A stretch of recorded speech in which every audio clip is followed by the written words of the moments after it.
So I want to thank all of Hudson Institute's leadership for selecting so honorable a man as Jon Kyl to receive this year's Herman Kahn Award. Let me also thank the Hudson Institute and all of you here tonight who do so much to improve the lives of our fellow citizens who are serving and have served our nation in uniform, especially those currently deployed overseas. The video we saw is a moving reminder of how much we owe to our armed forces, and I'd like to take a moment and extend my deepest gratitude to each of you here tonight who is serving, has served our nation in uniform. Statesmanship, that old-fashioned virtue, is always in great demand and seldom in great supply. Those who deserve the distinction often vary in the qualities they bring to public life, but they all share one common attribute: the conviction that the public interest is a personal responsibility. When his last term in the Senate concludes, Jon Kyl will have devoted more than a quarter century to the service of our nation, and throughout his admirable career, he has served America's security, prosperity, and values with uncommon dedication, modesty, and effectiveness. No one has accused me of modesty. I have never known a senator more prepared and more persistent in his advocacy of policies he believes best serves his constituents and country on subjects as various as they are important, nor one who manages to be as courteous and self-effacing as he is determined and persuasive. Jon is a problem solver who believes that sharp reasoning and reasonableness are not incompatible qualities. Thanks, John. Thank you very much.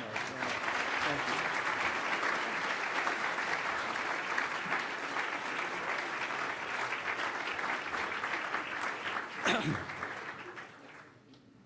Wow. I really appreciate all those kind words. It kind of makes me wish I could retire more often.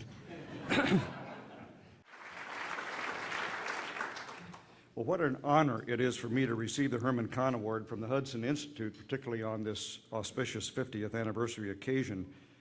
I begin by thanking Max Singer, the Hudson Board of Trustees, President and CTO Ken Weinstein, Chief Operating Officer John Walters, who we've had a nice visit with here at dinner, and President Emeritus Herb London. Thank you all. I want to say that Hudson's fellows, most of you appreciate, but perhaps not enough, appreciate that they are among the most authoritative and creative and sensitive thinkers in our country today. The work of Hudson's senior fellows is unsurpassed for its importance, its timeliness, scholarly rigor, and practical applicability. So as proud as I am to receive the Herman Kahn Award, I am equally delighted to be able to be here with you to pay tribute to the Hudson Institute. Now the challenges America faces today are unusually formidable. So it's not surprising that once again talk of Americans' decline has become common. Even the most hopeful among us must acknowledge that America faces grave economic and social challenges. But American decline is not a foregone conclusion. Americans should not lower their expectations for this great country.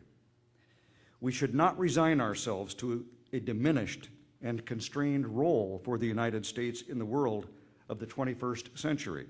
There are solutions if we have the insight and the courage to apply them. Now, some may favor the idea of a humbled, less powerful America, but this is a choice, not our fate. With better public policies and leadership, the United States can retain the kind of international leadership that produces greater security and greater economic freedom for us and for our friends. For that to happen, among other things, we'll have to build 21st century economic policies, which means adapting to certain global and domestic realities. Now, some people are making a paradoxical argument that sounds tough-minded, but is really a pretext for weakening American defense.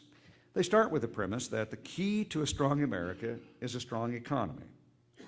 Then they say that severe additional defense cuts are crucial to a budget deal that will help fix the economy. And therefore, they argue that greater defense cuts will contribute to a stronger America.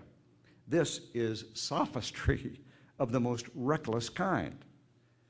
The United States does need to repair its economy, but there are serious national security threats facing America in the world, and it would be a bloody danger and false economy to increase America's vulnerability to such threats by imprudently cutting our national defense.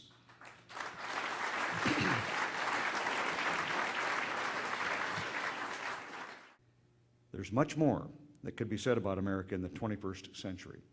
But to return to where I began, about the notion of inevitable decline, as Charles Krauthammer has noted, American decline is not a condition. It is a choice. Our rise to superpower status was not preordained, and neither is any fall.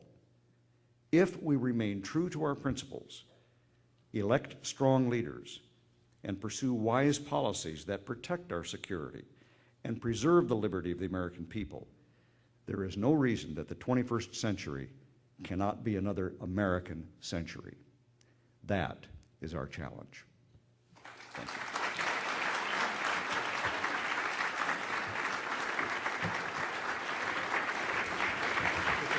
Thank you very much. Thank you so much.